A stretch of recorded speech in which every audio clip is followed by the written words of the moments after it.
Hello everyone, it's Shane Kanto, your Wasteland reviewer, and I'm here to review Pursuit. And this is a new action thriller from director Brian Skiba, who previously did a film, The Second, which was kind of like a throwaway VOD kind of action flick. And honestly, Pursuit's kind of given that vibe too. Except it feels a little bigger, it feels like it has a little bit more budget, and from like a Lionsgate, it has a little bit more, a bit more prestige behind it. But this is a film that focuses on this hacker who's caught up with this no-nonsense cop and crosses paths with this detective, and this hacker's wife is kidnapped by drug cartels. He tries to escape. This detective has to team up with this no-nonsense cop and a whole bunch of other characters all weaving in and out. There's multiple protagonists, multiple antagonists, so many characters trying to balance everything. This is a convoluted mess. And it's really hard to keep track of all these different characters and all their different motivations, whether they're good, they're bad, there's twists and turns, there's face turns, there's heel turns, and everything going on in this film just amounts to so much convolution that it's hard to really connect with any of these characters and really any central story to really feel. And there's definitely uneven payoffs of like, some of these storylines feel satisfying, some of them don't. And it's a bit of a hot mess trying to weave in and out and trying to figure out and even trying to sit here and remember how each of these different characters and their arcs wrapped up.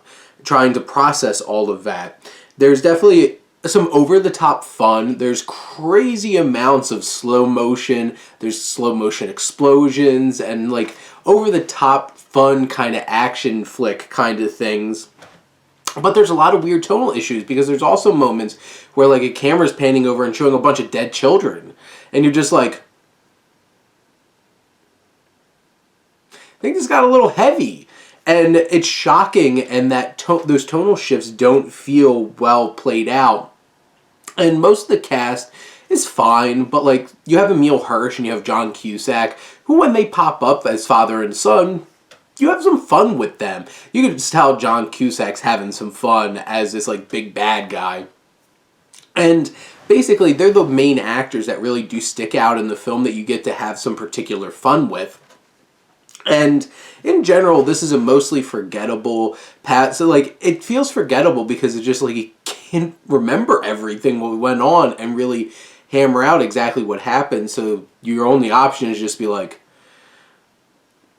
I guess this wrapped up. It happened. I don't recall exactly how it all played out. But, like, in general, there's some happy moments, I guess, towards the end of the film. It just felt too cluttered and messy to really deliver something really satisfying and interesting, despite the fact that it has some fun along the way, it has some fun performances, and it has some darker, more intense moments that just feel off compared to each other in the same film like this.